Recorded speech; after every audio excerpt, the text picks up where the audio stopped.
Happy morning. ನನ್ನ ಹೆಸರು ಸುನೀತಾ ಅಂತ, ಬೆಂಗಳೂರಿಂದ ಕುಮಾರಸ್ವಾಮಿ ಮಾತಾಡ್ತಾ ಇರೋದು. ಸರ್, ಈ ನಾನ್ ಪ್ರಾಡಕ್ಟ್ ತಗೊಂಡಿದ್ದು ಯೂಸ್ ಮಾಡ್ತಾ ಇರೋದು 7 ತಿಂಗಳಿಂದ ಯೂಸ್ ಮಾಡ್ತಾ ಇದ್ದೀನಿ ಸರ್. ನನಗೆ ಪ್ರಾಬ್ಲಮ್ ಏನು ಅಂದ್ರೆ ಮೈಗ್ರೇನ್ ಮತ್ತೆ ವೆರಿಕೋಸಿಸ್ ತುಂಬಾ ಪ್ರಾಬ್ಲಮ್ ಇತ್ತು. ಬಟ್ ಈಗ 7 ತಿಂಗಳಿಂದ ನಾನು ಯೂಸ್ ಮಾಡ್ತಾ ನನ್ಗೆ ಮೈಗ್ರೇನ್, ನಾನು ಡೈಲಿ ಟ್ಯಾಬ್ಲೆಟ್ ತಗೊಂತಾ ಇದ್ದೆ. ಟ್ಯಾಬ್ಲೆಟ್ ಇಲ್ಲದೆ ನಾನು ನಿದ್ದೆನೆ ಬರ್ತಿರ್ಲಿಲ್ಲ ನನ್ಗೆ. ಬಟ್ ಈ ಪ್ರಾಡಕ್ಟ್ ನಾನು ಯೂಸ್ ಮಾಡ್ದಾಗಿಂದ ನನ್ ಟ್ಯಾಬ್ಲೆಟ್ ಅನ್ನೋದನ್ನೇ ಕಂಪ್ಲೀಟ್ ಸ್ಟಾಪ್ ಆಗೋಗಿದೆ. ಮತ್ತೆ ವೆರಿಕೋಸಿಸ್ ಪ್ರಾಬ್ಲಮ್ ಕೂಡ ಇದಾಗಿದೆ. ಮತ್ತೆ ನಾನು ಫೀಲ್ಡ್ ವರ್ಕ್ ಕೆಲಸ ಮಾಡ್ತೀನಿ ಸರ್.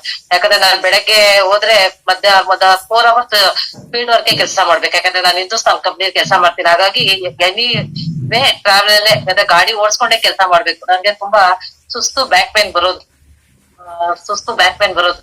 ಬಟ್ ನಾನು ಈ ಪ್ರಾಡಕ್ಟ್ ಯೂಸ್ ಕೈಯಲ್ಲಿ ರಿಸ್ಟ್ ಬ್ಯಾಂಡ್ ಯಾವಾಗ್ಲೂ ಕಟ್ಕೊಂಡಿರ್ತೀನಿ ಸರ್. ಆ ಕಟ್ಕೊಂಡ ಎನರ್ಜಿ ಹೆಂಗಿರುತ್ತೆ ಅಂದ್ರೆ, ಬೆಳಗ್ಗೆ ನಾನು ಹೇಗೆ ಮನೆಯಿಂದ ಬಿಡ್ಬೇಕಾದ್ರೆ ಹೋಗಿ ಎನರ್ಜಿ ಆಗಿರ್ತೀರ, ಸಂಜೆ ಬರೋವರೆಗೂ ಹಾಗೆ ಎನರ್ಜಿ ಆಗೇ ಇರುತ್ತೆ ಸರ್. ಮತ್ತೆ ಆಮೇಲೆ ಇನ್ನೊಂದು ರಿಸಲ್ಟ್ ಬಗ್ಗೆ ಶೇರ್ ಮಾಡ್ತೀನಿ ಸರ್. ನನ್ ಫ್ರೆಂಡ್ ಒಬ್ರು, ಅಂದ್ರೆ ನನ್ ಕೆಲಸ ಮಾಡೋ ಫ್ರೆಂಡ್ ಒಬ್ರು, ಅವ್ರ ಬ್ರದರ್ಗೆ 2 ಕಿಡ್ನಿ ಫೇಲರ್ ಆಗೋಗಿ, ಅಂದ್ರೆ ಡಾಕ್ಟರ್ ಹೇಳಿದ್ರು ಇನ್ನು ಅವ್ರಿಗೆ ಏಜ್ ಅಂದ್ರೆ 29 years ಅಷ್ಟೇ ಅವ್ರ ಬ್ರದರ್ಗೆ. ಮತ್ತೆ ಅವ್ರಿಗೆ ಕಿಡ್ನಿ ಫೇಲರ್ ಆಗಿದ್ರಿಂದ ಅವ್ರು ಏನಂದ್ರು, ಡಾಕ್ಟರ್ ಏನಂದ್ರು, ನಿಮ್ಗೆ ಈಗ ಆಗೋಯ್ತು, ಇನ್ ಡಯಾಲಿಸಿಸ್ ಮಾಡಿಸ್ಬೇಕು ಅಂತ ಹೇಳಿದ್ರು.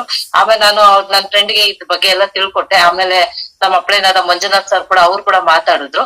ಅವಾಗ ಅವ್ರ ಪ್ರಾಡಕ್ಟ್ ಇಮಿಡಿಯೇಟ್ ಆಗಿ ಪರ್ಚೇಸ್ ಮಾಡಿ ಅವ್ರು ವಿತಿನ್ 20 days ಅಲ್ಲೇ ಅವ್ರಿಗೆ ರಿಸಲ್ಟ್ ಬಂತು ಸರ್. ಯಾಕಂದ್ರೆ ಡಾಕ್ಟರ್ ಹೇಳಿದ್ರು ಡಯಾಲಿಸಿಸ್ ಮಾಡಿಸ್ಬೇಕು, ನಿಮ್ಗೆ ಇದಾಗಿದೆ ಅಂತ ಹೇಳಿ. ಬಟ್ ಅವ್ರು ಯೂಸ್ ಮಾಡಿದ್ಮೇಲೆ ಇವಾಗ ಡಾಕ್ಟರ್ ಡಯಾಲಿಸಿಸ್ ಏನು ಬೇಡ, ಟ್ಯಾಬ್ಲೆಟ್ ಎಲ್ಲ ಕಂಟಿನ್ಯೂ ಮಾಡಿ ಅಂತ ಹೇಳಿದಾರೆ. ಮತ್ತೆ ಆಮೇಲೆ BP ತುಂಬಾ ಲೋ ಇತ್ತು ಅವ್ರಿಗೆ. ಪಾಪ ಅವ್ರು ಕೆಲ್ಸಕ್ಕೆ ಕೂಡ ಹೋಗಕ್ ಆಗ್ತಿರ್ಲಿಲ್ಲ. ಬಟ್ ಈಗ ನಮ್ ಪ್ರಾಡಕ್ಟ್ ಯೂಸ್ ಮಾಡಿದ್ಮೇಲೆ ಈಗ ಅವರು ಕೆಲ್ಸಕ್ಕೆ ಕೂಡ ಹೋಗ್ತಿದ್ದಾರೆ. ಅದೊಂದು ತುಂಬಾ ಖುಷಿ ಆಗುತ್ತೆ. ಯಾಕಂದ್ರೆ ರಿಸಲ್ಟ್ ನಮ್ಗೆ, ಯಾಕಂದ್ರೆ ಅವ್ರು ನಮ್ಮನ್ನ ಬ್ಲೆಸ್ಸಿಂಗ್ ಮಾಡ್ತಾರಲ್ಲ, ಅದರಿಂದ ನಮ್ಗೆ ಉಪಯೋಗ ಆಯ್ತು ಅಂತ ಆಶೀರ್ವಾದ ಮಾಡ್ತಾರಲ್ಲ, ಅದೇ ನನಗೆ ತುಂಬಾ ಖುಷಿ. ಮತ್ತೆ ನಮ್ ತಾಯಿಯವ್ರಿಗೂ ಕೊಡಿಸ್ದೆ. ನಮ್ ತಾಯಿಯವ್ರಿಗೆ BP ತುಂಬಾ ಲೋ ಇತ್ತು. ಬಟ್ ಅವ್ರು ಈ ಪ್ರಾಡಕ್ಟ್ ಯೂಸ್ ಮಾಡಿದ್ಮೇಲೆ ಅವ್ರಿಗೂ ತುಂಬಾ ರಿಸಲ್ಟ್ ಬಂದಿದೆ. ನನ್ಗಂತೂ ತುಂಬಾ ಖುಷಿ ಆಗ್ತಿದೆ. ಯಾಕಂದ್ರೆ ಇಂತ ಒಂದು ನಾವ್ ಹೇಳ್ಬೇಕಂದ್ರೆ ಸಂಜೀವಿನಿನೇ ಸರ್. ಯಾಕಂದ್ರೆ ನಾವ್ ಎಷ್ಟೇ ಏನೇ ಟ್ಯಾಬ್ಲೆಟ್ ತಗೊಂಡ್ರು ಕಮ್ಮಿ ಆಗ್ತಿರೋ ಇದು ನಮ್ಮ ಡಾಕ್ಟರ್ ಸಾಗರ್ ಜೋಶಿ ಅವ್ರಿಗೆ ತುಂಬ ಧನ್ಯವಾದಗಳು ಹೇಳಕ್ ಇಷ್ಟಪಡ್ತೀನಿ ಸರ್.